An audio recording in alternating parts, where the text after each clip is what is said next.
Semua, Alhamdulillah, hari ini Mahkamah Tertinggi Negara telah membuat keputusan pembebasan saya kekal. Alhamdulillah. Tetapi hari ini bukan sekadar tentang kebebasan saya. Ini tentang satu prinsip bahawa kebenaran mesti dipertahankan walaupun harga yang perlu dibayar sangat mahal. Lebih 6 tahun saya melalui proses ni. Saya tidak lari, saya tidak menangguh, saya tidak minta layanan istimewa. Mengapa?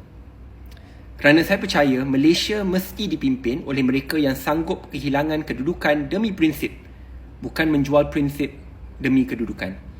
Saya boleh memilih jalan lebih mudah, boleh berdiam diri atau boleh tunduk. Tetapi kalau kita sendiri menyerah ketika diuji, bagaimana kita mahu meminta rakyat terus percaya kepada negara ini? Saya melawan bukan kerana saya membenci sesiapa. Saya melawan kerana saya terlalu mencintai Malaysia. Perjalanan ini hampir merampas banyak daripada saya. Masa, nama baik dan masa depan. Tetapi ia tidak pernah merampas kepercayaan saya terhadap Malaysia. My love for this country has never eroded. Terima kasih kepada Mama Abuyah yang menanggung kesakitan ini bersama. Kepada keluarga, tunang saya, pasukan, sahabat-sahabat, rakyat Muar, seluruh rakyat Malaysia yang tak pernah berhenti berdoakan kepada saya. Terima kasih. Perjalanan ini mengajar saya bahawa kuasa itu sementara dan jawatan itu sementara. Tetapi prinsip maruah dan khidmat itulah yang kita tinggalkan kepada generasi seterusnya. Hari ini bukan hari untuk membalas dendam.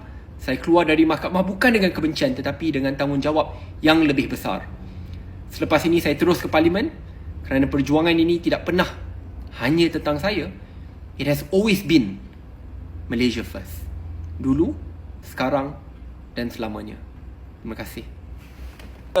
Turut ingin mengambil peluang ini untuk ucapkan terima kasih kepada keluarga, khususnya Mama Abuyah. I think if you know what they've gone through, my mum khususnya.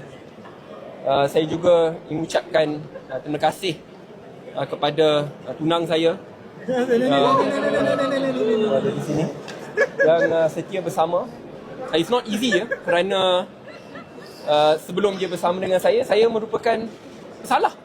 People forget that in court, prior to the 3-0 win in the appeal court, saya merupakan salah seorang salah. Tetapi dia tetap bersama dan Alhamdulillah pada hari ini saya tidak lupakanlah semangat dan jasanya. Tadi bila saya turun selepas buat sujud syukur, tadi ayah dengan ibu dah memberikan signal yang positif supaya dapat meneruskan the next step lah selepas ini. Cuma untuk beri komen lanjut mungkin boleh tanya di luar mahkamah sebab saya menghormati institusi kehakiman negara. I don't want this to be about me and my personal life, but I want it to be bigger than that. So itu boleh tanya nanti di luar. Tapi Alhamdulillah green light dengan Mama Abuyah itu penting lah. So thank you very much to members of the press kerana memberikan liputan yang adil.